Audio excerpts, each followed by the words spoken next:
Good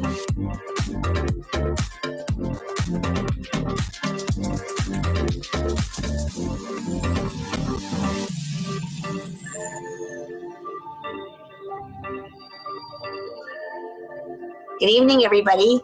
My name is Jane Golden, and I'm with the Mural Arts Program. And I want to thank everyone for coming tonight. It's really, really inspiring to see that so many people signed up. So the cultural sector is wonderful.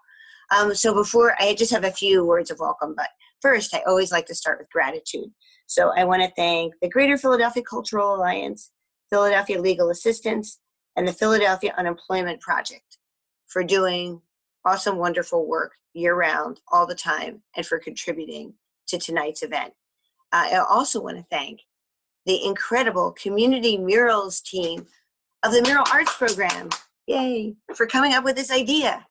So, you know, at Mural Arts, we like love artists, we really do, and we employ about 200, 250 artists every year and have for like a zillion years.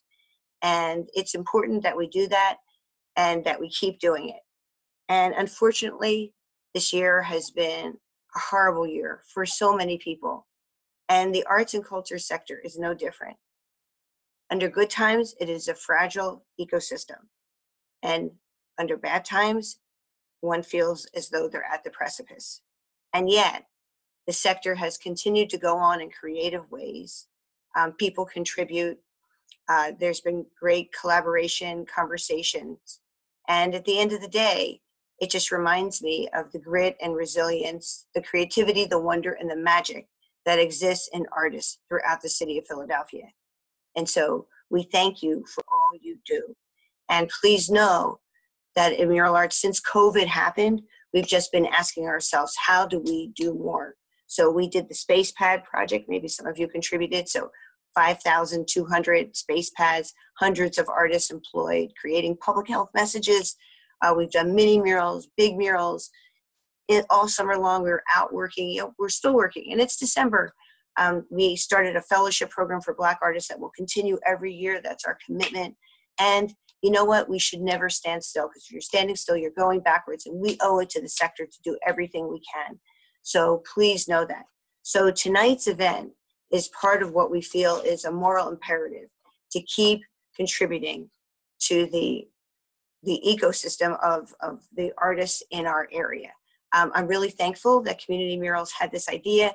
They came up with a suggestion, and like I'm like a yes person, and so I couldn't say yes fast enough. So I really thank you for joining. Thank them for the idea and our partners who are here tonight. Thank you. And I want to say, like, this shouldn't be like the end of our conversation with you. Please stay involved. If you have ideas, we love ideas. You know, and I think that please know that anything we can do to be value, support, assistance, we want to be here for you, because we understand the incredible value that the arts play to the life of our city. That is a non-negotiable for sure. And I want to just end by reading a quote from Rebecca Solnit. She says, "It is too soon to know what will emerge from this emergency that we have been experiencing, but not too soon to start looking for chances to help decide it." That's right. And that's what we're going to do. And we'll do it together, collaboratively, and we're going to shine a light on arts and culture in our city. So now it is my great pleasure to introduce our co-host of this event, Stuart Adair, the Chief Officer for Finance and Administration of the wonderful Greater Philadelphia Cultural Alliance. Stuart.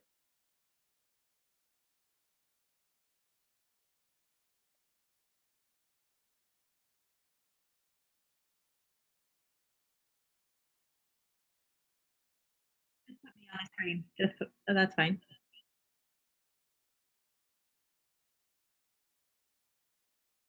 Victoria.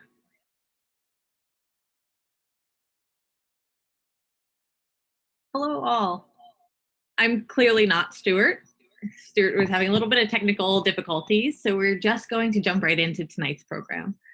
Good evening, my name is Victoria Boyer. I am the Program and Event Manager for Mural Arts Philadelphia, and tonight I have the pleasure of being your moderator for the evening.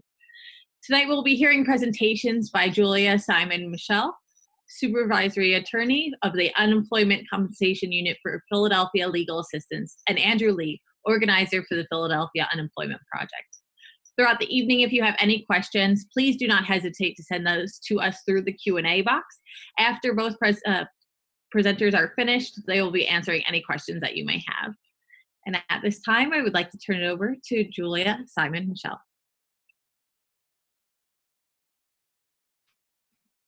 Great. Thank you so much, Victoria. I'm happy to be here. I know these are stressful times and that unemployment benefits are one of the few ways that people can access income during this pandemic when so many people have lost work. As Victoria said, I'm the supervising attorney for the Unemployment Compensation Unit at Philadelphia Legal Assistance. Philadelphia Legal Assistance is one of the legal service providers in Philadelphia that provides free legal aid to individuals who are low income and their families in Philadelphia. I'm going to be talking about different ways to access unemployment benefits, but I'm going to be focusing on a special program that was created by the federal government back in April called Pandemic Unemployment Assistance, which I believe is the program that will be most relevant to folks on this call. So give me a second, I'm going to share my screen and we'll get the presentation started. Okay, so first and foremost, there might be some individuals on this webinar who do have W-2 income. You may have been working part-time for an employer, and if you do have W-2 income, you may be eligible for regular unemployment compensation. Sometimes people assume they're not if it was only a part-time job, but for many part-time jobs, they can qualify for unemployment insurance. So if you do qualify for regular unemployment, you could get up to 26 weeks of benefits from Pennsylvania, and also an additional 13 weeks from the federal extension called Pandemic Emergency Unemployment Compensation, or PEUC, and possibly another 13 weeks from a state extension called Extended Benefits. For regular unemployment, benefits range from $68 per week to $572 a week, and they can be paid every other week by direct deposit or debit card. Fair warning for everyone in this day and age, still pretty much all communication from the Department of Labor and Industry, which runs the unemployment program, comes by mail. So it's really important that you have access to your mail and that you are consistently checking it if you are engaging with the unemployment system. So to file for regular unemployment, there are really two ways right now. One is online and one is by telephone. Unfortunately, right now, as pretty much everyone knows, it's nearly impossible to get through on the telephone. So we highly recommend applying online. The application is mobile responsive, so if you only have a cell phone, you can use that to apply online. But my focus tonight is going to be on pandemic unemployment assistance. So in the CARES Act back in April, the federal government created the Pandemic Unemployment Assistance Program to provide unemployment benefits to individuals who don't normally qualify for regular state unemployment compensation. The focus on that is people who are considered independent contractors or freelancers, self-employed individuals, small business owners, different gig workers, and then importantly also people who might normally qualify for regular unemployment compensation based on the job that they had, but they didn't have enough work history or enough earnings to qualify for regular unemployment. The key to pandemic unemployment assistance, and I'll talk about this in a moment, is that you must have lost work due to COVID-19 in order to qualify for this benefit.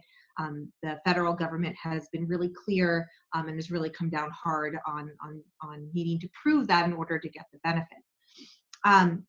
Pandemic unemployment assistance gets you up to 39 weeks of benefits. It is, again, a similar range to regular unemployment, except it has a higher minimum. So the minimum you will get on pandemic unemployment assistance is $195.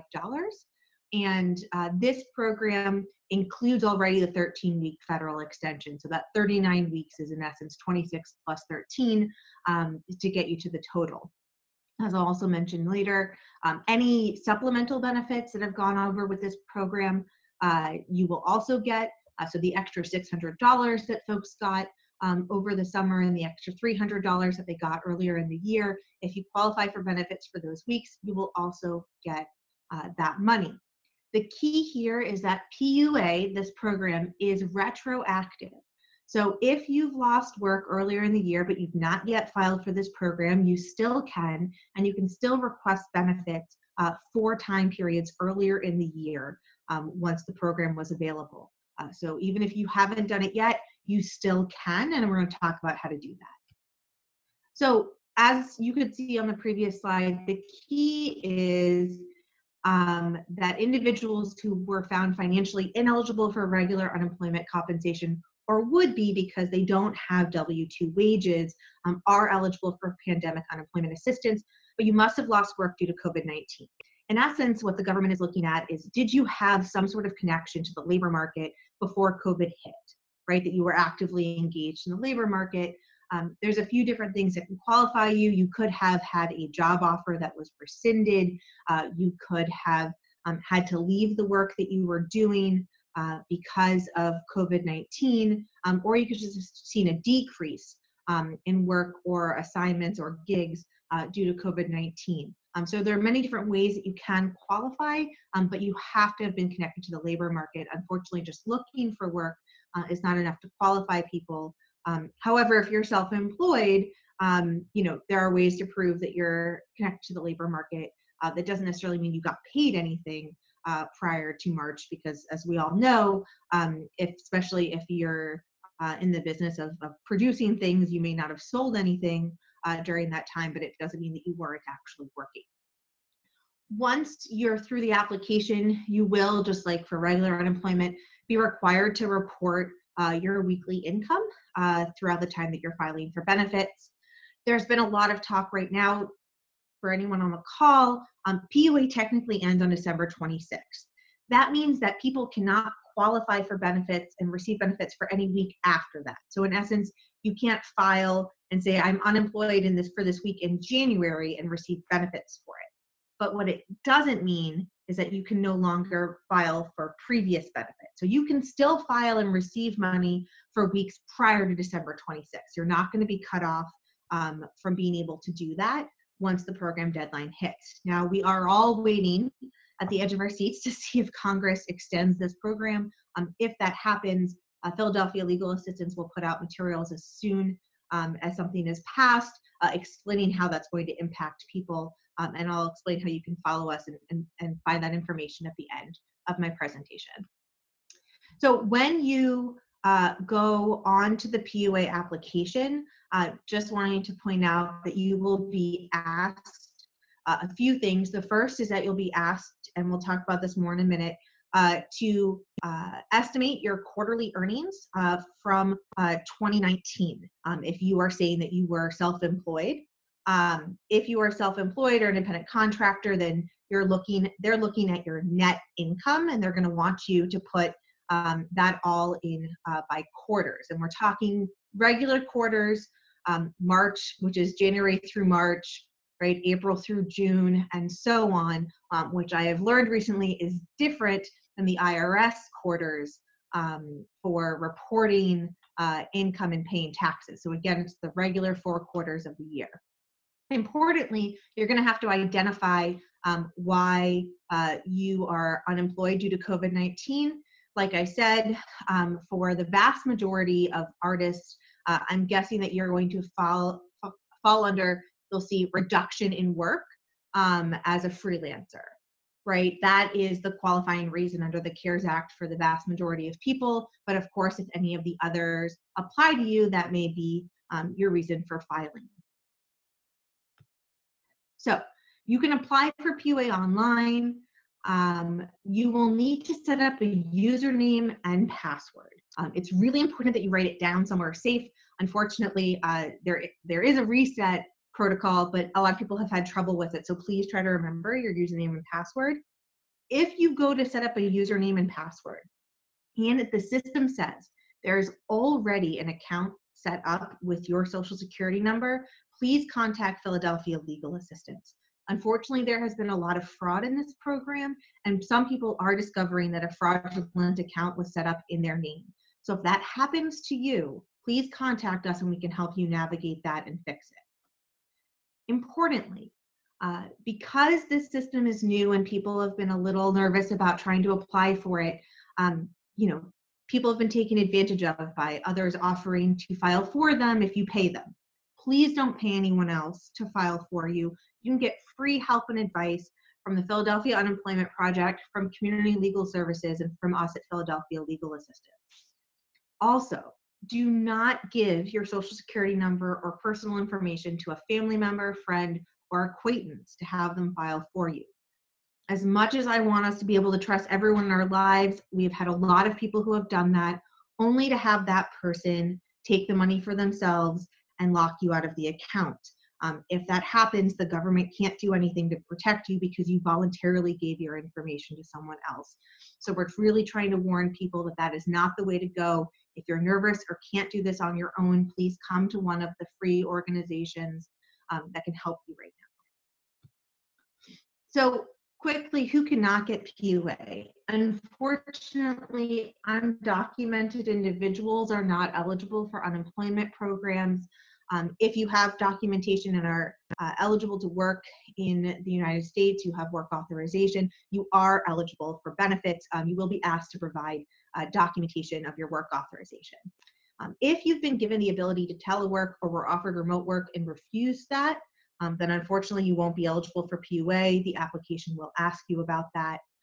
And also, this may apply to some folks, people who are still employed full-time, especially in a W-2 job, but have lost their side business income, are not eligible. They're still considered fully employed, and unfortunately this program does not provide benefits to individuals who are still fully employed.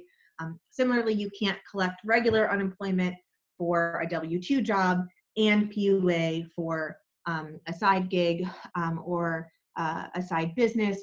If you are eligible for UC, you have to just collect UC. You, in no way, shape, or form at any point can collect from both programs at the same time. That will get people in serious trouble. So please do not file for the same weeks in both programs. So the weekly benefit amount that you're eligible for on PUA is based on your 2019 income. As I showed you before, you'll be asked to provide a quarterly breakdown of that income. There'll also then be an opportunity to upload documentation proving your income in the application. So you can use things like your tax returns, especially a Schedule C if you have it. That's going to be the most helpful, because if you are self-employed or freelancer, then you're looking to show your net income. And so if you've done that through Schedule C, that will be most helpful, but you can also, of course, show your gross income by quarter, and then also show your expense information. So you may also have paychecks, you may have Venmo payments. There's lots of different ways to do it. But if you want to qualify for a higher weekly benefit rate, you'll need to provide documentation. What do I mean by that? So documentation, that proof of income, is only used for the purposes of establishing a weekly benefit amount. While you can upload documentation during the initial application, you can also do it at any time after you submit that application in your portal, which you'll get access to after you file. So for instance, the application only has room for a certain number of documents. So if you have more than that, you'll need to add more in the portal. Or if you just don't have everything with you when you're filing the application, you can, again, do it afterwards in the portal. It's really easy to find your document center and to upload a document. Again, the only reason you would need to upload documents is if you want to qualify for more than $195 a week, which is the minimum of the program. Again, you do not need to provide documentation to be eligible. So how much am I eligible for? As I said, the base for every single person is $195 per week, even if you don't have any proof of income. Although while you don't need to provide proof of income, they may at some point ask you for, again, some sort of proof of your connection to the labor market. So it's always helpful just to get documentation up there if you have it, because it can help you down the line. If you are given a rate higher than $195, and what I mean by that is, as soon as you file, You'll get access to the portal, and there will be a message in there with your monetary determination that will tell you how much you're eligible for per week. If they found you eligible for more than $195 based on the quarterly income you reported, you then need to provide documentation to support that rate by uploading it in the portal and providing any explanation. If you're given $195 but believe you should qualify for more, you can request a redetermination of that rate and provide documentation to support it. I'll provide the organizers of this call with a guide we created for how to do that. And finally, if you're applying now and you're going to need benefits for earlier in the summer, if you are eligible for benefits between April 4th and July 25th, you'll also receive the extra $600 a week that was available during that time. And if you're eligible for the weeks ending August 1st through September 5th, then you'll also receive the extra $300 that was available to people during that time. Again, no one should be financially ineligible for PUA. You do not have to have made a certain amount of money during 2019 to qualify. Even if you made $1 or you had a negative net income in 2019, you should still qualify for PUA. So what happens now if you're filing today and you lost your work back in, let's say, May? They're going to set your application date when you file to today, but you can request backdating to ask to file for weeks going back to when you first lost your job. The way you can do that is by emailing ucpua@pa.gov and following the instructions on this slide. In essence, it's just explaining to them when you lost your work and how your loss of work was related to COVID-19. And then they'll process that. They are backlogged in processing this. We have a lot of people waiting, but you will not lose your right to those dates. Again, just because the program is ending doesn't mean that they will not get to this. You will eventually get this money, but it is taking time. But it's important to get that request in because all of the supplemental benefit bumps are very helpful that happen during the summer. So for anyone who has been on regular unemployment before, some key differences. In regular unemployment, people file biweekly. In PUA, you can file weekly for benefits. You might have heard a lot at the beginning of this crisis about people struggling because they didn't have access to a PIN number to file for their benefits. PUA does not have a PIN number. Again, you'll always use the username and password to log in online on the portal to do any number of things, including filing for benefits. If you've never participated in unemployment programs before, in order to get paid, you have to file your claims. So for PUA, you will go in and file weekly claims where you certify again that you're still unemployed or underemployed, you report any income, you explain what's going on, and then you get paid for that week. So after you file the initial application, you'll have to start filing those weekly claims. It's really important to report income. If you're a W-2 worker and you're earning any income, you have to report the gross income from that job. If you're self-employed or a freelancer, you should be estimating and reporting your net income for the week.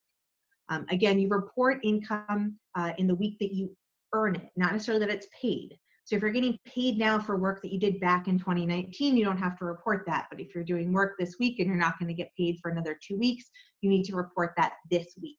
It's when you earned the money. That's the key for unemployment or for PUA. Now, one important thing for being paid.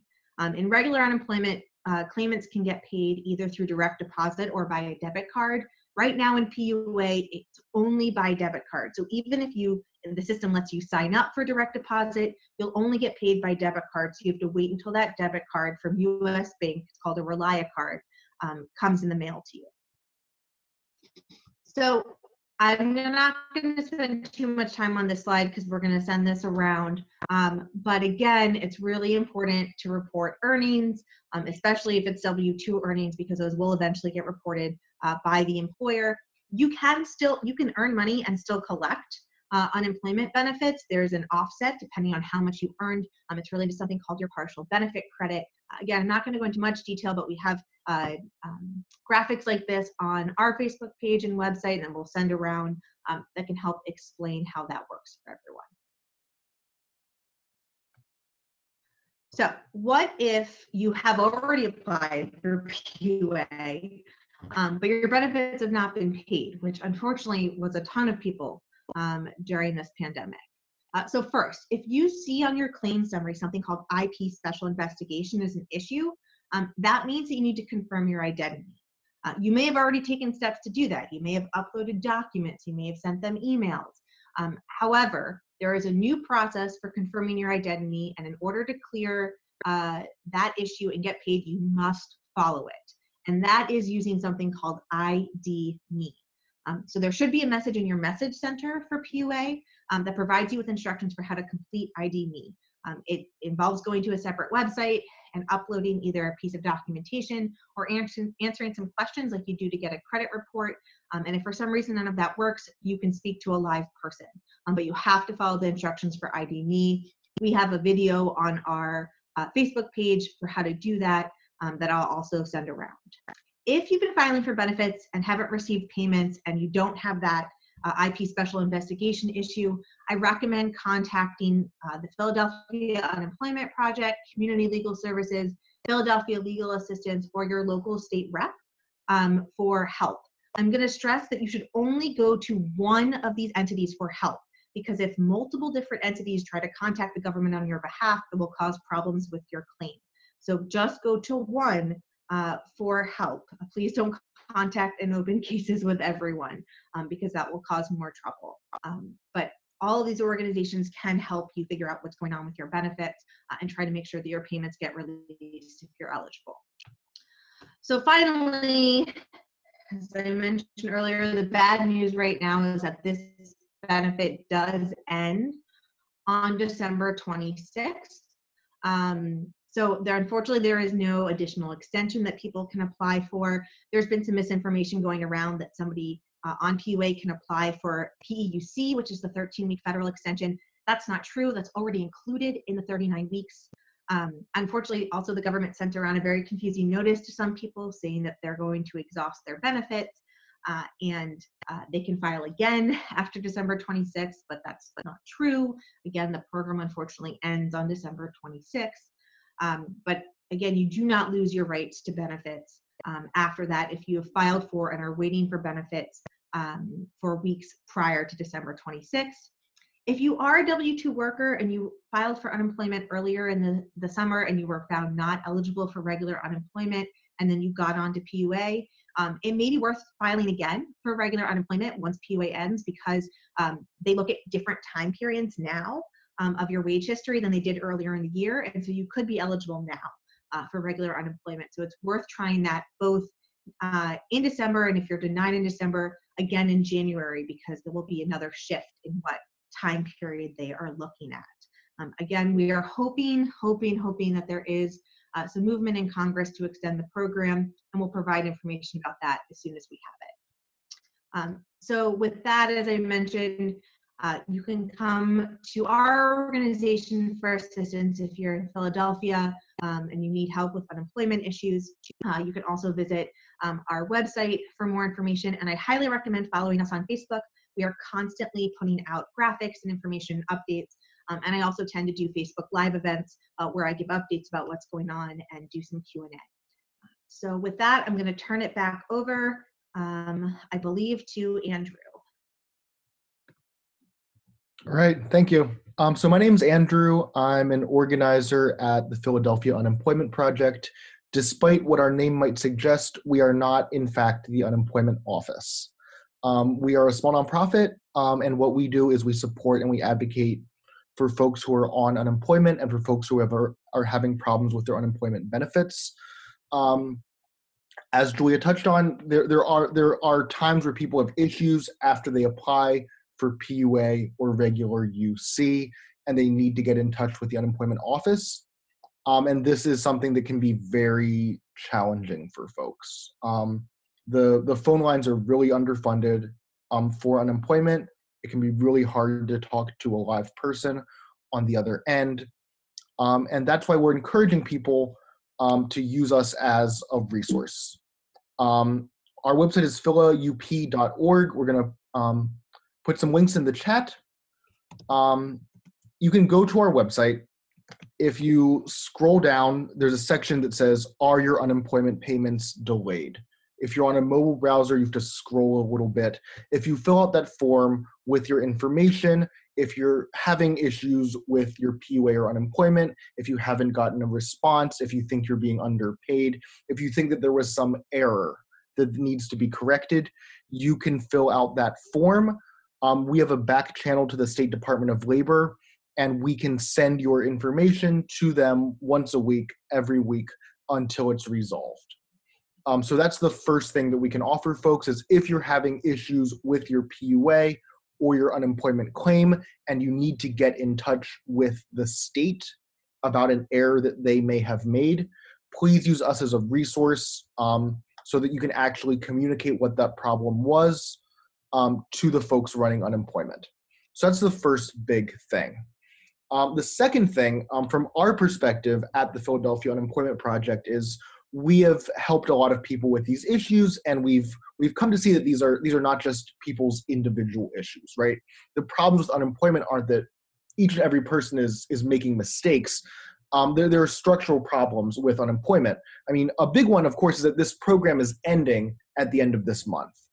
After the Great Recession in 2008, people had 99 weeks of unemployment benefits. And that's, we're getting just around half of that with all of the extensions right now.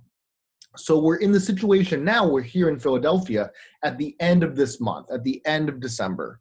A lot of people are going to run out of their PUA benefits. A lot of people are going to run out of their regular unemployment compensation. And we also right now have an eviction moratorium in the city of Philadelphia, right? Which means that landlords should not be evicting their tenants, even if they aren't able to pay rent. That moratorium is also going to end at the end of this month. So there's a real possibility that come early January, a lot of people, perhaps ourselves, our neighbors, our communities, our families, are going to be, waking up in the new year to seeing all of their household income cut off with the end of some of these programs for individuals, as well as being eligible to receive evictions from their landlords. And we think that that is absurd. I mean, at PUP, we are of the opinion that it is ridiculous that people who are not able to work through no fault of their own be cut off from benefits and be thrown out into the street in the cold of winter because we are receiving even less than we received during the last recession. And because of that, we're working with a group of unemployed people in an organizing committee. And this unemployed organizing committee has coming together to fight for, one, the extension of these benefits, two, public jobs and a jobs training program so folks can land on their feet coming out of this crisis, and three, support for both tenants and homeowners with mortgages, and an indefinite extension of the eviction moratorium. So on one hand, we're helping people with their individual issues. On the other hand, we're pulling together unemployed people to fight to make things better. And if anyone is interested in being part of that second effort, we would love to have you. We're going to be having a kickoff event virtually on Zoom on January 8th. Because right at the start of the new year, we want to be really loud and really clear that we deserve better than this. That we shouldn't be, people shouldn't be losing their houses, people shouldn't be evicted, people shouldn't be cut off by benefits. And we think that there are so many people being affected by these issues that we think it is common sense for folks to come together and to fight for them. So we're already talking to elected officials, we're already talking to other community organizations, and more than anything, we're talking to unemployed folks. We're out there in the streets, we're talking to folks, we're bringing people together, and we would love to have folks join us if you want. I think that we can really make some good things happen. So that is just PUP. That's not PLA. That's not Mural Arts. But we're community organizers. We're training community organizers. We're training people to raise their voices and to speak out and to bring attention to these issues. But whether folks want to get involved in that effort or not, please use us as a resource. If you do end up applying for PUA, if you do end up applying for regular UC, if you or people have already applied and haven't received payments or having issues, please go to our website, philaup.org. Go down to that box. Are your unemployment payments delayed? Fill it out. We will be in touch with you, and we will be transmitting your information to the state. And we have talked to folks who, after we've submitted that, have been able to get some resolutions. Right? It's not a silver bullet. Ultimately, we are still waiting on the Department of Labor, just like individuals are. But it's a way to actually get that communication through. So, thank you. Thank you so much. Thank you so much, Andrew and Julia. Now we have a couple of questions that have come in, and as a reminder, we're still going to be taking questions. So if our attendees have anything, just drop it in the Q&A box. The first question is, and either of you can answer any of these. I'm concerned about the backdate request not going through. I didn't know I qualified for PUA until last month. I emailed them to backdate, but no confirmation they've received my request. And I get a screen saying, your benefits may run out on 12/26. What to do? So if you follow the instructions that I put on the screen that the department had put out before and emailed the UCPOA account, your request is in the queue, right? It just might mean they haven't gotten to it yet. We have a lot of people who have been waiting, even since like August or September, unfortunately, for those backdate requests. But while you won't be able to collect new benefits as of December 26th, you do not lose your right to that backdate request as of then. I know it's really hard to wait for that because that can be a large chunk of money. But again, that December 26th date, the exhaustion of your benefits, that only applies going forward. That doesn't apply to the weeks that you still want to file for that were earlier in the year. Thank you. Next question is, I've been getting regular UC. When this runs out, can I then file for PUA? So regular UC right now has two different extensions. If you exhaust your regular unemployment benefits, they will automatically move you on to the 13-week federal extension, PEUC. Once that's over, they will automatically move you on to the state extension called extended benefits. PEUC, the federal extension, also ends on December 26th. So if you were on that extension when we get to that date, if it's not, again, expanded by anything from Congress, then the state should move you onto the state extension for 13 weeks. There are a few people who may have exhausted all of that prior to December 26th. If you had an open unemployment claim that you had already exhausted and you reopened when COVID started, if that's you and you've already exhausted all of those benefits, if you lost work due to COVID, you can apply for PUA and they may be able to give you a couple of weeks of benefits on top of that. But generally speaking, if you're on regular unemployment, you should have enough extensions in that program that you don't need to touch PUA. And generally, we'd rather people stay in one or the other to prevent some of the confusion that's happening by the government. Wonderful, thank you. Next question is, can the documentation be a contract for a project and then the email canceling or postponing that project? Absolutely. That's not necessarily proof of income for 2019, right? They want proof of income for 2019, but if you have something like that, I would absolutely upload it because it does show your connection to the labor market, and they have been a little picky about that in the last couple of months. So if you have things like that, I always err on the side of uploading it. Great. What are other acceptable pieces of documentation that they will need to file for PUA?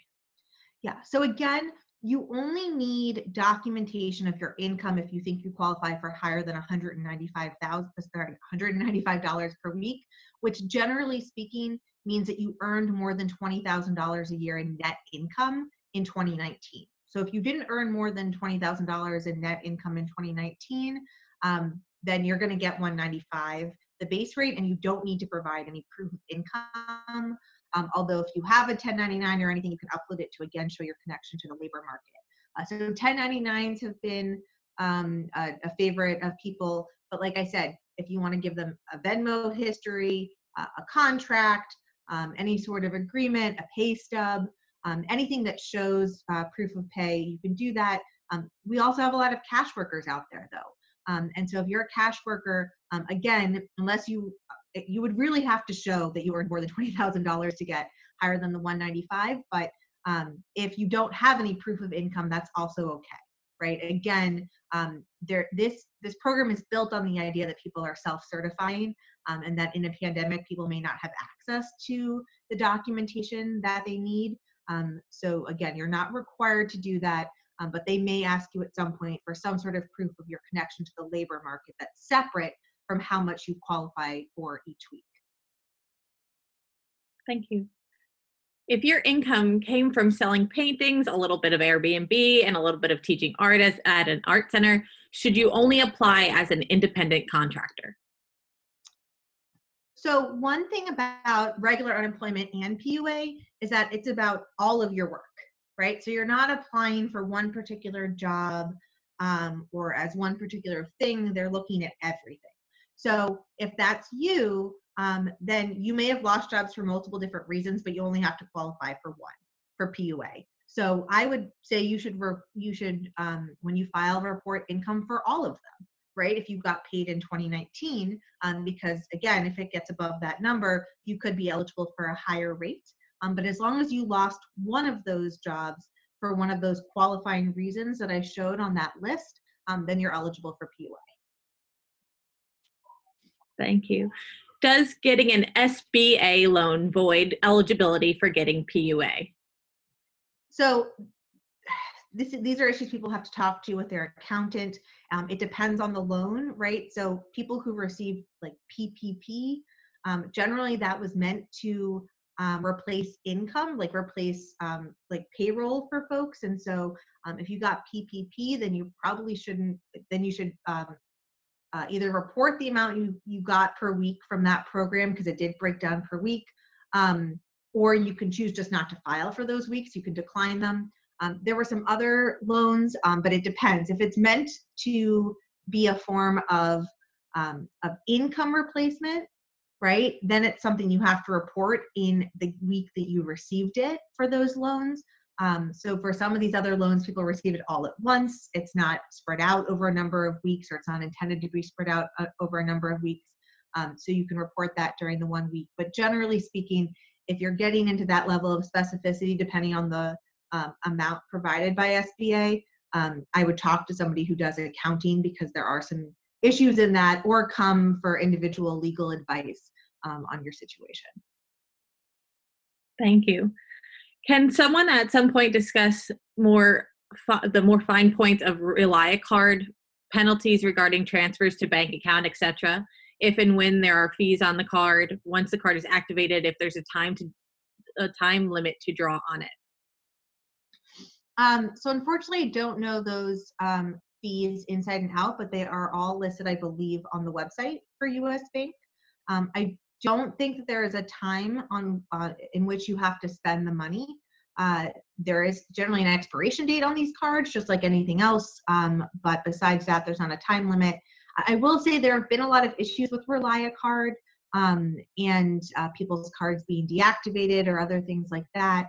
If that's you, please also come to us for assistance. We've been tracking those issues. We're working with Treasury to try to fix a lot of them. So if you have a card and you're not able to use it for some reason, please do reach out. But the ReliaCard, US Bank ReliaCard website should lay out kind of all of the conditions of card use. Thank you. My benefits for PUA just expired, but I heard you say there's a 13-week extension. I tried to file my weekly claim, but it's saying I've exhausted all my benefits. How do I access the additional 13 weeks?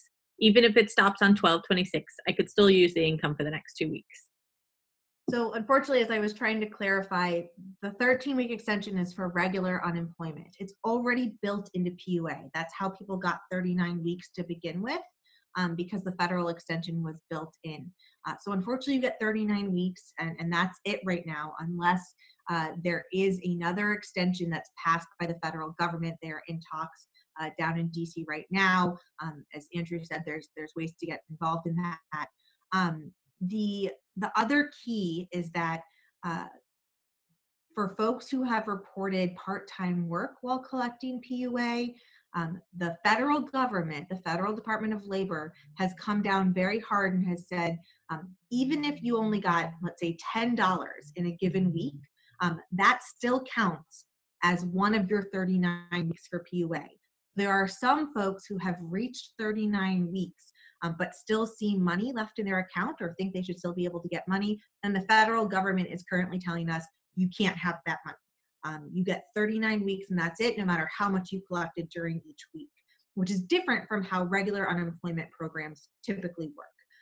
We are hopeful that that could change either in a new piece of legislation or when a new Department of Labor takes over in January. But right now, I know that it's also harming a lot of people, and folks are confused as to why they can't file if they still saw money in their account. But if you're at 39 weeks, and you can see that on your claim summary for PUA, it will show you each individual week that you filed for. If you see you're at number 39, then unfortunately they're going to cut you off. And if I could just add to that real quick, we all I think that PUA is in my opinion, a criminally short period of time, given that it's running out in the middle of the crisis. And while we're waiting for Congress and the federal government to do something, we've actually seen that cities can take the lead in filling that gap. So in October, the city of Washington, D.C. passed legislation that if you were collecting PUA as a freelancer or gig worker in the city of Washington, D.C., and your federal PUA money ran out, the city of Washington, D.C. kicks in an additional 7 weeks. So after your federal PUA money runs out, the municipality of Washington, D.C. was kicking in almost another 2 months. And one of the things we're going to be talking about on our call on January 8th that's in the chat is how we can encourage the Philadelphia city government to do the same thing, right? So if any of these federal benefits run out, knowing that Philadelphians who are receiving either regular UC or PUA aren't left in the lurch and are able to keep receiving some stopgap funding from the city. That does not exist yet, and that's why we're fighting for it. Thank you. Next question is, do I qualify if certain months this year my business did well, but others I made very little? I was on PUA for 2 weeks, and then I made too much money 1 week and I got kicked off. I lost many months of work this year, though. So qualifying for PUA depends on, like I said, they're only looking at how much you made in 2019. If you worked and earned money and then lost work again, you can always reopen your PUA claim. So if they cut you off for excessive benefit, it's usually called excessive earnings for a particular week. It means you earned too much to qualify for benefits that week. You can still file for weeks after that. The weeks are all handled individually. So if that did happen to you, there were issues early on, very early on with PUA, where if they were putting excessive earnings in there, you couldn't file at all, but that's been changed, that's been fixed. So if you need to go back and file for any of those weeks where you weren't working or you only had minimal income and you don't see those as available to file on your portal, then you need to reopen your claim. There's instructions for that on the portal, and you can request again backdating for those weeks. Thank you. There's a couple of questions that are kind of around the same topic, so I'll just kind of group these together. It's regarding W-2 income and then 1099 income. Some people state that their 1099 income is either a third or equal to half of what they were making on W-2s. Are they still able to go for both, or do they have to select? If you have W-2 income, you're going to need to apply for regular unemployment because if they'll tell you that if you don't qualify for regular unemployment and tell you to go to PUA, but if you have W-2, you have to be on regular unemployment if you qualify for that. This is a place where people are really getting hurt who are working in multiple different labor markets. If you have both W-2 income and 1099 income, your unemployment replacement rate will be much lower than someone who is all W-2 or all 1099. It's a problem with the CARES Act. There was a bill introduced to try to fix it, but there has been no movement on that. So unfortunately, you can't, like I said, you can't collect UC for one type and PUA for another type. If you have enough W-2 to qualify for UC, you're going to be in that program. Now, I know that that stinks because you may get a lower rate in that program, but there are more weeks of benefits available in that program right now. And so there is an advantage to being on regular UC in that way. Next question is, if you're married and filing separately, how does that affect you? They're not looking at anything like household income. It's not a means test. It's just about your individual income. Wonderful. Thank you. Trying to scroll through. There's quite a few that we lumped together, so I'm seeing if. And then there are some that are very specific that I'm going to reach out to and give contact information so they can talk offline.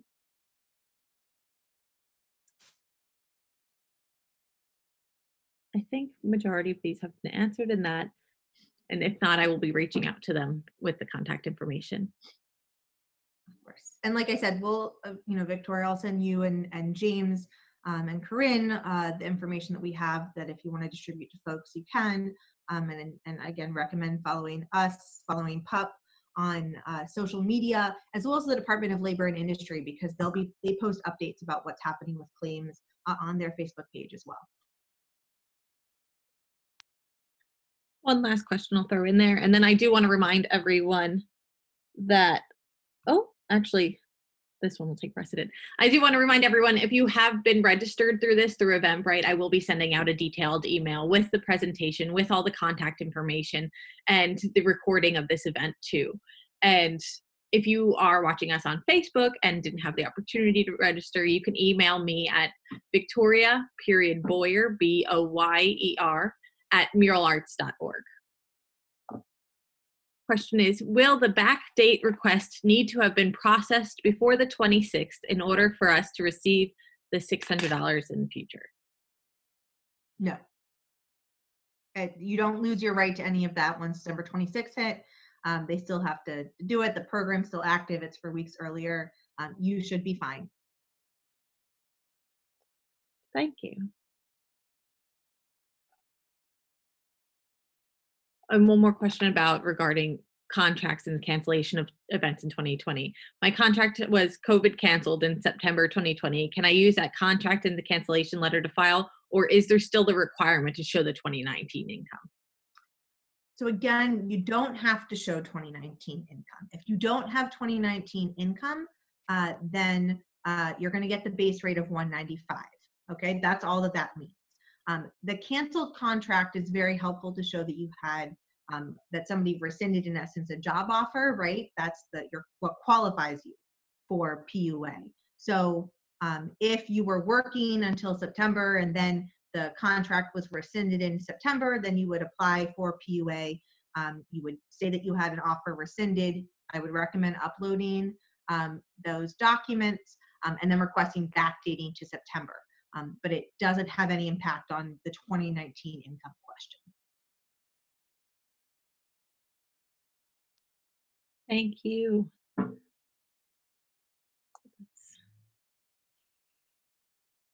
Does SNAP, food stamps, LIHEAP, etc. need to be counted as income that needs to be reported? No, we're only talking about earned income, right? So that is money paid to you for work that you have done. So if you are given gifts, if you are given generally most types of loans, like I said, there's some questions about other types of loans, all that type of stuff, or other government benefits, that is not reportable income. It is not earned income for the purposes of unemployment. Wonderful, thank you. Let me just be clear. Most of those other programs do take into consideration your unemployment benefits in determining your income, right? So for I believe SNAP looks at your unemployment benefit amount, as do some of the other means-tested public benefit programs.